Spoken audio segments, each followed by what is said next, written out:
Assalamualaikum warahmatullahi wabarakatuh. Perkenalkan, nama saya Winda Julieta, NIM E20191156 dari Perbankan Syariah 4. Pada kesempatan kali ini, saya akan menanggapi video dari dosen saya, yaitu mengenai perekonomian terbuka dalam perspektif ekonomi Islam atau perekonomian 4 sektor. Pengertian perekonomian terbuka ialah perekonomian suatu negara yang terlibat luas dalam perdagangan antar negara.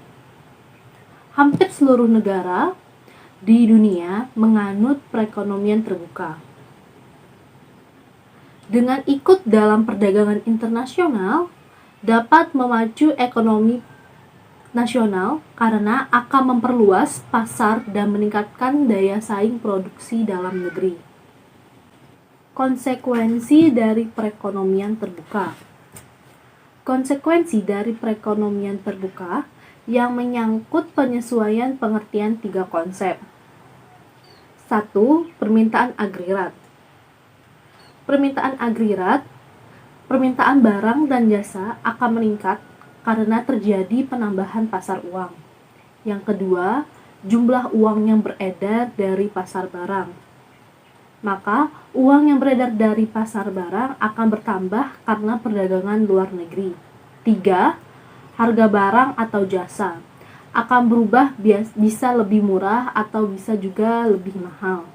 Sirkulasi pendapatan dalam perekonomian terbuka. Seperti gambar yang ada di layar, ini merupakan aliran pendapatan dalam perekonomian terbuka. Pertama, kita lihat ada perusahaan. Aliran yang pertama, penggunaan faktor-faktor produksi oleh perusahaan sehingga terjadi aliran pendapatan pada sektor rumah tangga berupa upah, gaji, dan sewa. Aliran kedua, perusahaan membayar pajak pada pemerintah. Aliran ketiga, rumah tangga membayar pajak pada pemerintah.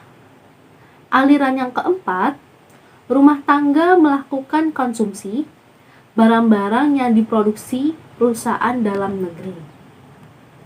Aliran kelima, rumah tangga melakukan konsumsi luar negeri atau impor. Aliran keenam, sektor rumah tangga menabung pada institusi-institusi keuangan. Aliran ketujuh, institusi-institusi keuangan meminjamkan modal kepada investor. Aliran ke-8, investor menanamkan modalnya untuk menambah kemampuan perusahaan untuk memproduksi. Aliran ke-9, pemerintah melakukan perbelanjaan dalam negeri. Aliran ke-10, perusahaan menjual barang produksi ke luar negeri atau ekspor. Komponen pengeluaran agregat. 1. Konsumsi rumah tangga atas barang-barang yang dihasilkan. 2. Investasi perusahaan. 3.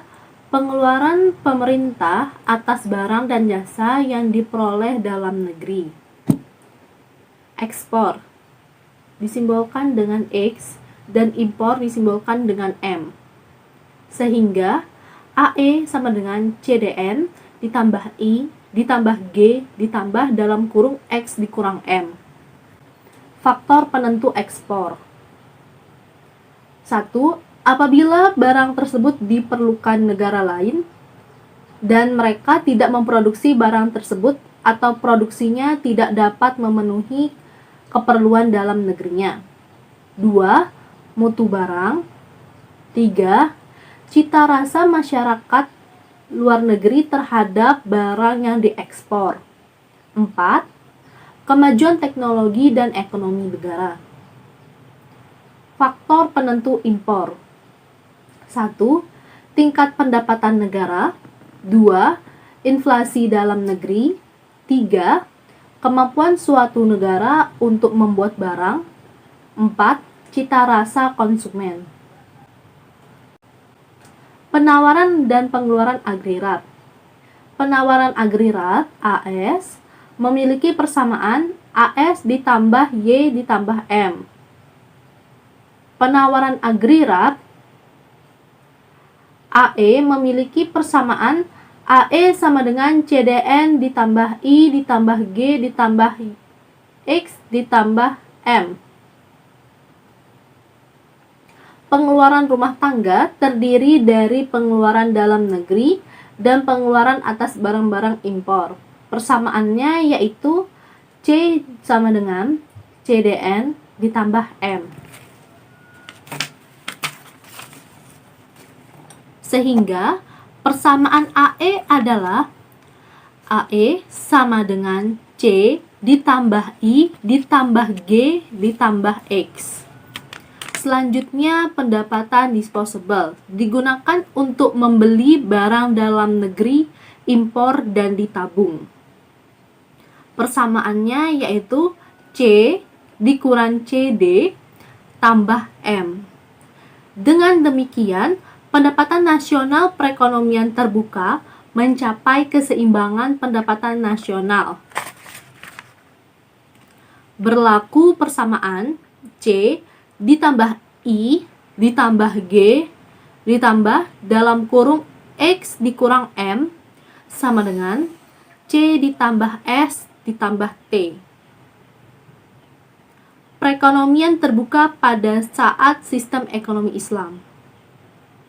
Menurut Hannam, prinsip dasar yang telah ditetapkan oleh Islam mengenai perdagangan dan niaga adalah tolak ukur dan kejujuran, kepercayaan, dan ketulusan. Sekian tanggapan yang telah saya sampaikan, semoga dapat bermanfaat bagi kita semua. Terima kasih. Wassalamualaikum warahmatullahi wabarakatuh.